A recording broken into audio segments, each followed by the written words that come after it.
pinaka-paborito mong prinsipyo? Sino ang idol mo sa mga politiko? Sino naman ang pinaka-ayaw mo? Paborito mong kasabihan sa buhay? Matutong mamaluktot habang may kumot. Guys, Mr. Yes TV. Nandito tayo ngayon sa Palar Integrated School. Makati o Taguig? Taguig yan. Taguig. Ayun, so, alam niyo na, gagawa tayong kabutihan sa kalye. Maghahanap na naman tayo ng mabuting kabutihan. Let's go. May hinahunting na naman tayo.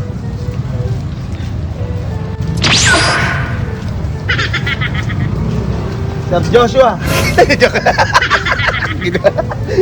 Sir, Okay. kayo po ba si Sir Joshua Makapalag? Yes, ako yun. Papalag ka ba? Ay, Sir Joshua, ako po si Mr. Yes. Mr. Yes, bawal po mag-no sa akin. Okay. Ay, anong food trip natin dyan ngayon? Meron dito yung siomay tsaka palamig. Siomay tsaka pala. Yun, no? Okay lang. Bawal po mag-no sa akin, ha? Pwedeng melon? Pwede naman. Sir, Boses ha? Sir, parang familiar ka sa akin.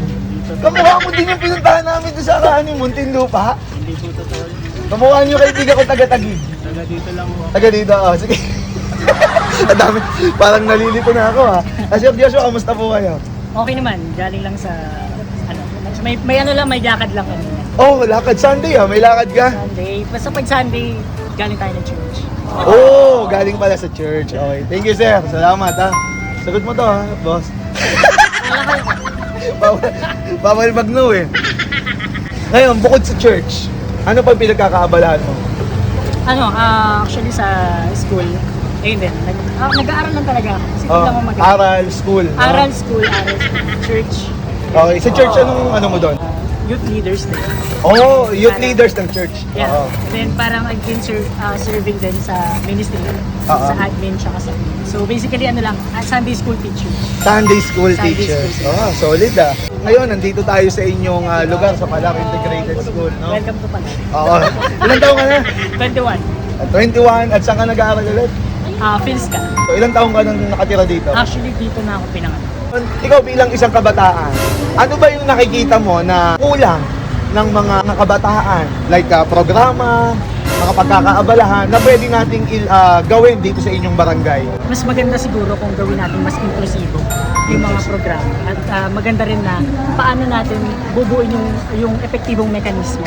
Para mas maanihan yung mga kabataan makipag-participate. Hindi sa mga yung programa. mailatag lang, no? Klaseng inklusibo yan na programa. Magbigay ka ng isa. Diba, Sample. alam mo bilang isang youth, no, social media, nakakapag basa-basa rin ng mga 9 centers of participation. Yun, no? Panalo yun. Oo. Kumbaga, kung i-evaluate natin dito sa barangay natin, maganda na lahat yun natatama.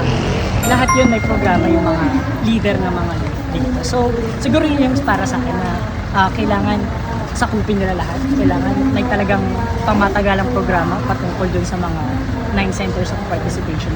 O baka naguguluhan kayo kung ano yung 9 centers of participation of youth. Diba? Sa mga papasok ng SK, ito yun, no? Tignan nyo sa screen.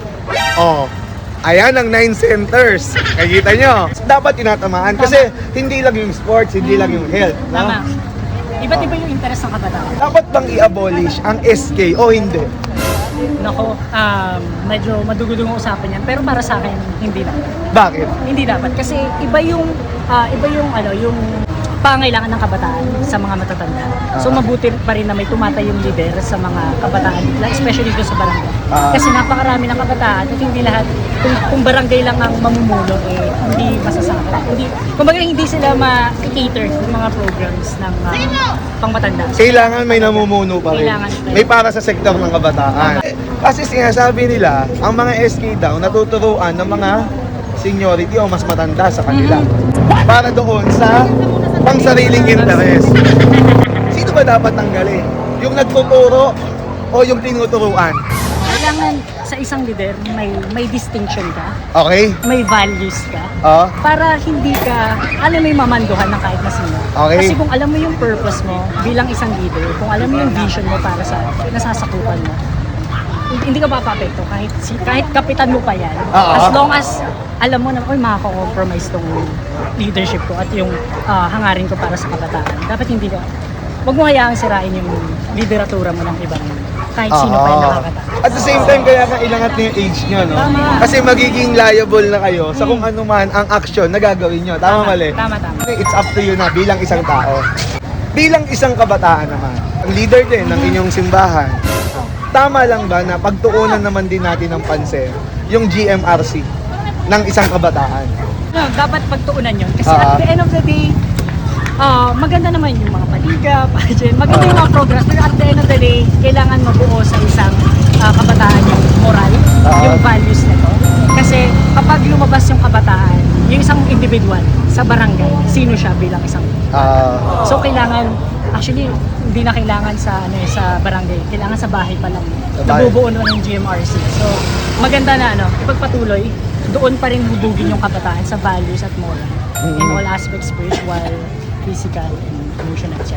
So, Kung kaharap mo ngayon, isang SK chairman o isang kapitan na namumuno sa isang barangay, hindi ko sinasabi sa barangay, sa isang barangay, ano ang gusto mong sabihin? siguro, maging tapat tayo sa taong bayan. Yun lang. Pwede- Plain safe.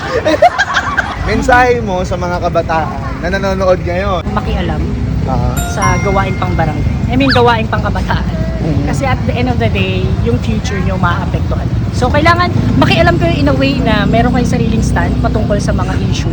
At the same time, talagang yung hangarin mong magkaroon ng pagbabago sa komunidad.